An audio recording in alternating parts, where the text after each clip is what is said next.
Hey vinyl friends and vinyl community, it's Brian from Brian's Vinyl Records. It is Monday, which means it's time for another installment of Vinyl Editions.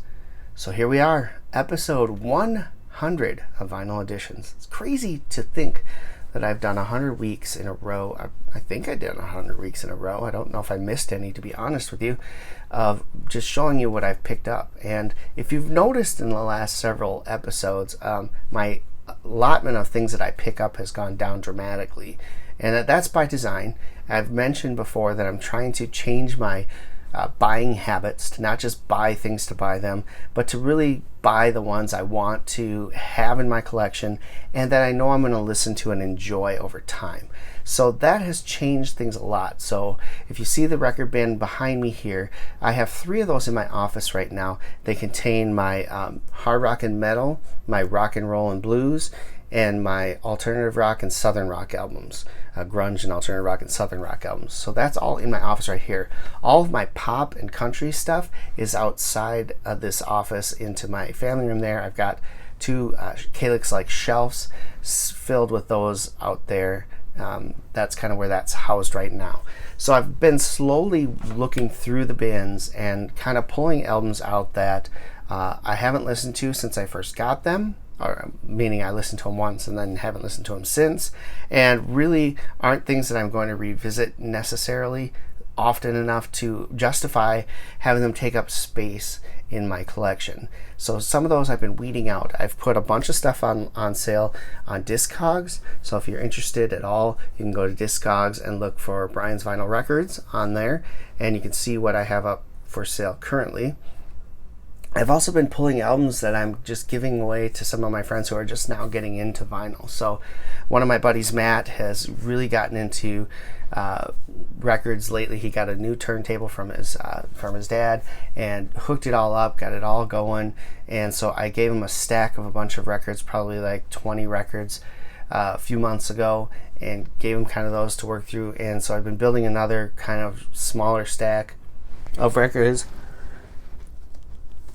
And I got, I think, 3 of them here for him that I pulled out. He's a huge Allman Brothers guy, which I agree with a lot. I'm a big fan of Allman Brothers, but he also likes Greg Allman a lot. So these are albums that I've had in my collection. They're not the greatest shape, but they play, and I decided to give those to him. And then also, he's a huge Elvis fan, and I told him I'd sell this to him at exactly what I paid for it, and he jumped on that because he's a big Elvis guy. This is just a great Elvis album, but I just don't listen to it enough. I've got his gold album with all his #1 hits that I'll probably pull out if I want to hear Elvis, and then I have my dad's Elvis, and then I have the Elvis album that I had as a kid on cassette, and really that's all I kind of need. So stacks like that, I've been kind of pulling things out, for my buddy Jay, who's just getting into vinyl, and just giving away some stuff that I just know I'm not going to listen to very often, and I know that these people would appreciate them a little more than I do, and listen to them and give them love,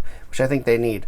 So I've just really focused a lot on making sure that when I buy albums, there's stuff that I really want to listen to more than once, and things that will go into my rotation. So that's my focus. So that's why things have been getting a little less and less on these vinyl edition episodes, and why I'm, after this week, kind of slowing it down and doing maybe a monthly or bi-monthly update of what I've gotten instead of these every week things. And so with that said, let's look at what I did pick up this week. Not a whole lot. 2 brand new releases. The first one I will go with is this Chris Cornell release. This is No One Sings Like You Anymore. It's a compilation of cover songs that he was working on or had recorded at some point throughout his career, kind of put together and released as one big package.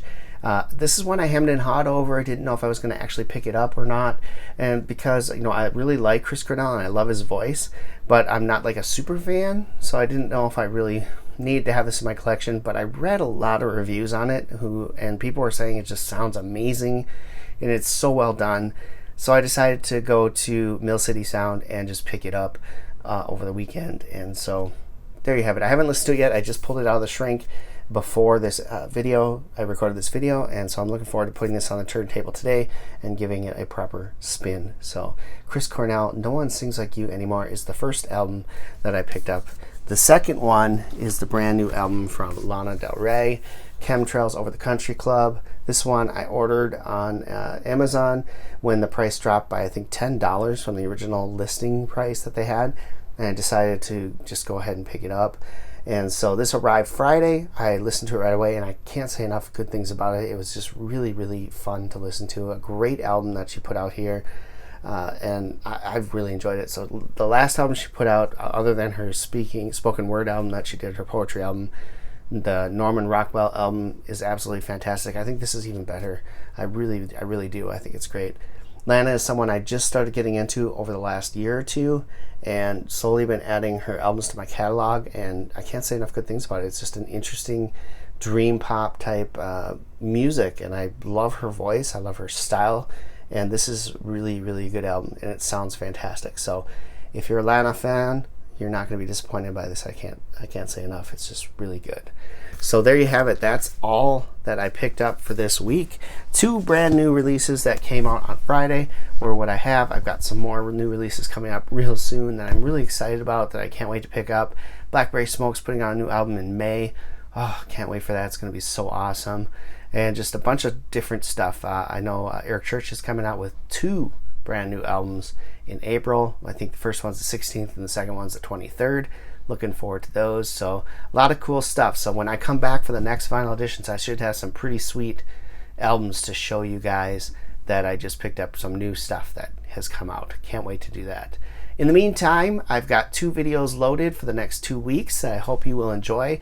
They are my favorite hair band albums that I own. So the criteria was that I had to own them in my stock catalog on vinyl, no CDs. So I'll show you what my favorite hair albums that I actually own are. And the first one is from the 80s, and the second one from the 90s. So those are coming up in the next 2 weeks. I hope you will enjoy those videos. Looking forward to coming up with some other ideas of things to show you guys from my collection. I've really enjoyed doing the ranking of artists, so I might pull out a couple more artists and do some of those in the future as well. If you have any suggestions, leave them below in the comments. Love to hear about that. And otherwise, yeah, I hope you enjoyed this video, and if you did, give it a thumbs up and leave a comment below. And if you're new, hit that subscribe button. Love to have you along for the ride. Until next time, keep spinning, vinyl friends.